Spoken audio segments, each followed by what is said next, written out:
Bom, pessoal, nesse vídeo nós vamos fazer a instalação do WAMP Server, tá? É uma opção aqui mais rápida para fazer a instalação e a configuração tanto do PHP, do Apache, do MySQL, para que a gente possa fazer os testes aí da nossa aplicação PHP. Eu estou no SourceForge, que é uma plataforma onde eu posso buscar principalmente software open source para serem baixados aqui. Então eu optei por essa plataforma porque aqui é até mais rápido e bem usado. Os conteúdos aqui são confiáveis para a gente poder utilizar. Então vou fazer o download aqui da aplicação e volto daqui a pouco. Bom, pessoal, meu download terminou. Então vou clicar 2 vezes aqui no instalador para a gente poder fazer a instalação do WAMP Server aqui na máquina, tá? Então, a primeira coisa que a gente seleciona é a linguagem, só tem inglês e francês, não tem outras opções. Aceita os termos, faz a leitura desse documento. Pode mudar aqui o caminho, eu vou deixar no caso o que é indicado por eles. Aí você vai colocar as opções que você quer instalar. Se você quer deixar alguma coisa aqui de fora, ou até mesmo incluir o MySQL, você pode fazer essa inclusão. Aqui no caso ele vai utilizar como banco de dados MariaDB. E também a versão do PHP que quer ser utilizada. Aqui ele já está selecionando a versão 7.4, mas se você quiser compatibilidade com versões anteriores, então é necessário fazer essa seleção. O PHP, na medida que foi evoluindo, ele tem algumas drásticas versões aí que acabam alterando bem o seu comportamento. Então a gente tem que tomar cuidado nesse sentido também. Então aqui é a lista do que ele vai fazer a instalação. E eu vou simplesmente deixar ele instalar para que a gente possa verificar se vai estar funcionando tudo corretamente ou não. Vai perguntar se você quer selecionar um outro navegador. Eu quero selecionar outro navegador, é claro. Vou colocar o Chrome, Google, Chrome, Application e Chrome aqui. Bom, vou deixar sem configurar aqui, depois a gente verifica como está sendo feito e altera a configuração no próprio WAMP mesmo. Só para ser mais rápido. Aí ele está dando um warning aqui, falando que na primeira vez que você vai executar, talvez todos os serviços não estejam executando corretamente. Não estejam iniciados. Bom, pessoal, eu fiz a minha instalação e aqui no caso, eu clico 2 vezes, tá, no instalador. E aí eu executo principalmente como administrador.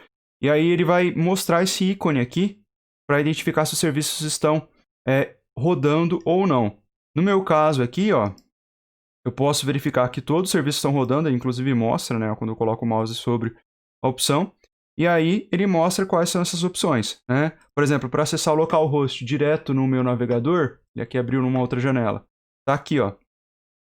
Ele mostra as informações do localhost aqui, tá? Ó, a versão do Apache, a versão do server aqui, do Apache também, é 2.4, a versão do PHP, a documentação, as extensões que estão instaladas, o PHP Info, que traz para mim as informações. Esse código aqui nada mais é do que, aqui se a gente fosse pegar no... eu estou aqui no Visual Studio Code, então eu vou criar só um arquivo aqui, index.php. Tá? E aí nesse arquivo você vai colocar a indicação que é um arquivo PHP e vai chamar a função PHP Info. Ela vai justamente mostrar essas informações que a gente acabou de ver ali no navegador, tá? De observar no navegador. Vou salvar aqui. O único detalhe que a gente vai ter que verificar, esse daqui é o projeto que a gente estava trabalhando na aula, tá? A gente vai verificar onde que está os arquivos, onde estão instalados os arquivos aqui do servidor. Olha lá, o meu host virtual está identificado aqui no localhost. E aí eu tenho que verificar onde que esses arquivos estão sendo disponibilizados. Aqui está no WAMP, www. Então, é aqui que eu vou colocar as informações que eu quero, tá? As páginas. A minha instalação, eu coloquei, no C, WAMP 64, e aí eu tenho essa página, essa pasta www, e é aqui que eu vou colocar essas informações. Aqui já tem um index.php. Vou renomear aqui para old e vou colocar o arquivo que a gente acabou de criar no Visual Studio Code, tá? É esse daqui. É o objetivo que a gente tem. Deixa eu só pegar ele aqui no Explorer. Vou copiar ele, tá? E vou jogar na pasta do nosso servidor agora. Vou colar aqui. Tá aqui, index.php, tá? Então agora, se eu vir aqui no localhost e colocar /index.php, eu sei que o PHP está funcionando, porque eu, consequentemente, consegui visualizar essa tela. Se, por exemplo, deixa eu só verificar se eu consigo pausar aqui. Bom, settings, deixa eu ver se ele tem a opção de pausar só o PHP aqui.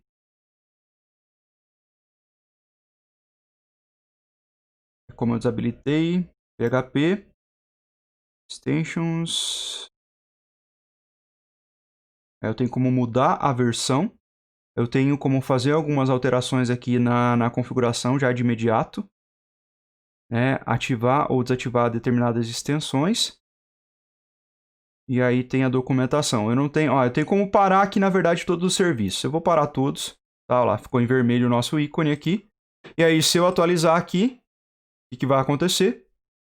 O localhost continua funcionando, que é da minha máquina, mas aí ele mostra que não é possível acessar o site. Justamente porque meu serviço está desabilitado. Se eu vier aqui e iniciar novamente, né? Start ao service. Inicializou. E aí eu consigo já visualizar as informações. Então é uma instalação bem rápida aí. O AMP serve justamente para nos poupar o trabalho de ter que fazer várias configurações. Se você tiver no Linux e quiser instalar a versão do PHP, o PHP MyAdmin e assim as outras configurações e tecnologias, você vai ter um certo trabalho aí. E aqui, o restante das informações do arquivo, né, que são mostradas, são as configurações que eu tenho de todo o meu ambiente, que já vem pré-configurado pelo AMP, e eu posso fazer algumas alterações nesse arquivo aqui, que reflete justamente um arquivo de configuração do PHP. Nesse contexto, se a gente pegar lá o código da nossa página, né, vou abrir ele também aqui no nosso... Ideal seria colocar ele inteiro, o projeto inteiro também lá no servidor, tá? Então deixa eu só verificar aqui, vamos abrir ele e jogar essa pasta inteira na pastinha dos projetos ali. Vou pegar aqui o exemplo PHP e jogar lá na pasta de instalação do AMP, tá? Não copiou. Vou colocar de novo aqui, não sei se ele está com permissões. Tá para aqui que fica mais fácil. Tá, exemplo PHP, copiar, para garantir aqui, www, colar. Agora veio, tá? E aí eu vou acessar essa página aqui por meio do meu localhost, né? Eu posso chamar aqui esse index aqui. Só fazer uma nomeação aqui para garantir que ele vai exemplo PHP, vou colocar tudo minúsculo aqui, tudo junto. E agora eu vou colocar aqui o meu endereço, exemplo PHP barra, vou dar um enter. Tá? Eu tenho na minha pasta, se você sair lá aqui, ó, exemplo PHP, eu tenho esse index.php, tá? E agora eu vou mudar para o index.html. Olha lá, tem o nosso formulário. Veja que a gente, por mais que a gente colocou aquela opção de autocomplete off lá, ó, agora ele já está mostrando as informações. Vocês viram que o Chrome acaba fazendo essas modificações aí, a gente vai ter que tentar corrigir depois, novamente, isso provavelmente na nossa aula no encontro remoto. Vou clicar em enviar. E aí ele vai mostrar um warning ali, tá?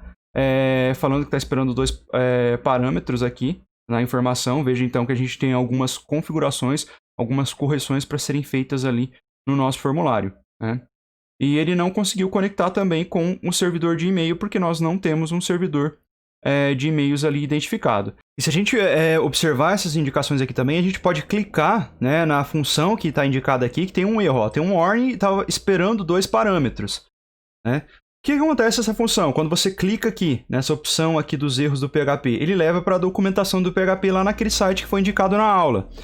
Então aqui ele está falando, olha, eu estava esperando uma string aqui e também uma lista, uma char list para definir. O que essa função específica aqui, tá passando um caminhão aqui, pessoal, do add c / faz? Ele vai simplesmente pegar a string que está sendo passada aqui nesse primeiro parâmetro e vai, para cada item que eu colocar aqui, por exemplo, se eu coloquei de A 2.Z, então ele vai pegar todas as letras desse intervalo e vai colocar uma barra para mim. Para que eu uso principalmente essa função no PHP? Para o contexto de caracteres especiais que vão ser inseridos no banco de dados. Tá? Então, por exemplo, se eu passasse uma informação aqui, ó, eu vou colocar, vou voltar no formulário aqui, vou fazer a correção, do erro que foi dado aqui para nós, do add c / e eu vou colocar então o segundo parâmetro que faltou aqui. O segundo parâmetro eu vou colocar exatamente no exemplo que a gente tem ali na documentação do PHP, tá? Vou colocar para todos os campos aqui, senão ele vai continuar dando warning ali. Ou melhor, eu vou deixar só para esse primeiro, porque a gente vai ter que fazer uma correção depois. Vou colocar um nome aqui, deixar teste, colocar e-mail. Olá, enviar. Veja que ele não vai mostrar mais o primeiro warning, o primeiro aviso. Só aqui dos próximos, da linha 5 e da linha 6. Tá?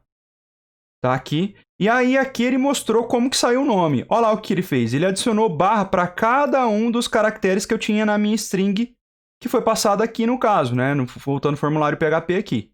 Nesse caso, como eu não estou trabalhando com banco de dados, eu poderia ter utilizado outra função, na verdade. Eu poderia ter utilizado esse add slashes, tá? E aí, o que ela faz? Automaticamente, ela vai identificar quando tem um código ou algo específico que vai ter que ser passado ali. E aí, ele vai adicionar as barras para substituir os caracteres. Ele vai remover, na verdade, as barras ali quando ele encontrar no caractere. Então, por exemplo, se eu passar nome barra... Vamos fazer um exemplo aqui, fica mais fácil. Eu fiz a conversão ali, ó, teste barra oi. E aqui, olá. E eu enviar, olha como que vai ser a saída mudando ali. Ele vai colocar uma nova barra aqui para mim. Para quê? Porque ele acredita que essa barra aqui seja um caractere especial, então ele vai inserir uma barra antes da própria barra para que não tenha problema depois na inserção dos bancos. Porque a gente sabe que, por exemplo, eu tenho alguns caracteres especiais que não são admitidos no contexto do HTML e do PHP ali, então ele adiciona a barra para evitar qualquer tipo de problema com a representação desse caractere. Então foi isso. Eu coloquei a barra aqui, ele adicionou mais uma barra para fazer essa exibição ali. Nesse caso, então, eu posso adicionar todas essas modificar essas funções, todas removendo o C aqui, para deixar as informações do meu formulário lá, Jake aqui, meu cachorro tá louco hoje. Peço desculpas aí pelos latidos. Bom, vou fazer o teste, então. Vou colocar o e-mail. Vou colocar aqui, olá, e vou enviar. E aí a gente vai poder visualizar, ó, que eu não tenho mais o problema, o warning, o aviso a respeito da função, mas eu continuo, eu tenho um warning aqui a respeito do mail server, porque eu não tenho um servidor de e-mails aqui configurado para fazer o envio. E aqui eu tenho a exibição da mensagem, eu até coloquei ela aqui, eu colocado em outro momento, no formulário aqui, ó, concatenei, aqui eu tinha colocado o cabeçalho, se fosse apresentada essa mensagem, como um e-mail não vai ser enviado, ela não vai ser representada. Vou até tirar isso daqui. E ali eu coloquei embaixo, o corpo para que a gente pudesse verificar como que funciona esse add slashes aqui. Outro detalhe é que se você comentar aqui essas funções, olha lá o que vai acontecer, como vai ser resultado aqui da nossa execução. Tá? Mudei as funções lá, eu removi, na verdade, o add slashes. Vou fazer o envio. O que vai acontecer? Ele vai falar que a variável nome não foi definida, e-mail não foi definido, é undefined, e a mensagem também. E isso é claro por quê? Porque eu nunca, em nenhum momento, criei a variável e atribuí o valor. Tá? Eu poderia simplesmente fazer a atribuição sem considerar esse add slashes? Poderia. mas o add slash traz também um certo conforto aí de segurança para evitar a inserção de caracteres especiais. Eu poderia fazer assim, né? No caso, o nome aqui. Vou voltar aqui. Não preciso atualizar o HTML, porque o HTML não está sendo modificado. O que está modificado ali é o PHP, certo? Que é o que vai ser... vai receber as informações, o post, né? Por meio do HTTP aqui, quando eu clicar no botão enviar com submit. E olha lá. Ele traz para mim o nome, normal. Só que, a partir do momento que eu tiver algum caractere especial que a função identifique que deveria ter sido inserido uma barra para evitar qualquer tipo de comportamento inesperado, ele não vai fazer, então o indicado é você deixar pelo menos o add slashes aqui ou colocar o add c slashes e definir para quais caracteres, né, uma lista específica de caracteres, você quer que seja inserido o barra. Por exemplo, aqui no e-mail, se eu colocar o add c slashes e especificar o arroba aqui, eu quero então que a barra seja inserida depois do meu arroba. Vamos verificar se está funcionando. Salvei lá. Vou enviar novamente. E como saída lá, a gente tem a barra que foi adicionada depois do caractere que eu especifiquei aqui. Tá? Nesse contexto, vou tirar aqui e vou deixar o add slashes. Então, modifiquem o código de vocês para que fique dessa forma. E aí a gente só vai ter o warning a respeito do mail server aqui. Vou também tirar essa exibição das informações aqui, porque isso daqui não é necessário ser exibido para o usuário final. Só problemas do envio do e-mail. Claro que esse warning aqui também seria exibido para o usuário, tá? Se ele estivesse utilizando esse formulário, porque seria uma forma de descrever para o usuário que, olha, você não está enxergando essa informação ou o e-mail não foi enviado porque você não tem ele aqui, tá? Então aqui eu tenho essa opção de mostrar para o usuário esses erros e aí, consequentemente, eu consigo identificar o suporte que eu vou dar e fazer a manutenção naquilo que for necessário. Uma outra coisa que a gente observou aqui é a questão do autocomplete. Meu formulário aqui, ó. Esse daqui não está completando. Por quê? Primeiro, eu coloquei o autocomplete off novamente aqui, tá? E aqui eu coloquei o no complete de novo. Por quê? Apesar dos pesares, né, o Chrome ele ainda mantém algumas informações aqui para retornar. Então, por exemplo, eu vou digitar aqui Anderson e aqui no e-mail, ó, ele aparece novamente mesmo estando com o autocomplete off. Vou tentar passar um outro parâmetro aqui, tá? Vou colocar aqui qualquer coisa aleatória. Ó, agora aqui já está pedindo para completar e aqui ele já autocompleta também. Então, veja que ele não consegue, esse atributo aqui e o off aqui, não tem conseguido manter essa funcionalidade do autocomplete desligada, tá? Então, às vezes ela funciona e às vezes não funciona. E aí, isso volta naquilo que eu mencionei na aula passada. O Chrome, apesar de ter tentado corrigir o problema ali, com o autocomplete, quando eu tiro, removo ele daqui, certo? Porque os atributos que eu aplico para os inputs aqui, tem uma ordem hierárquica maior do que o que eu aplico no meu formulário. Só que mesmo assim, o Chrome burla esses atributos aqui e continua autocompletando para mim, tá? Então isso aqui é um problema que não foi corrigido e aí a gente tem que conviver com ele e tentar fazer algumas gambiarras. Eu vou verificar se existe alguma outra solução, tá? A princípio, esse autocomplete, o no complete aqui, ou seja, qualquer texto que eu colocasse aqui seria suficiente para evitar essa... Deixa eu atualizar aqui. Evitar essa informação. Tá? Vou colocar aqui, deixa eu ver se foi a falta de atualização do browser aqui. Olha lá. Continua autocompletando. Coloquei uma informação aqui diferente. Ele continua trazendo informação para mim. Vou colocar off nos dois aqui. E olha lá. Ele traz informação. Vou tirar o autocomplete aqui dos campos. Vou deixar só lá no form, tá?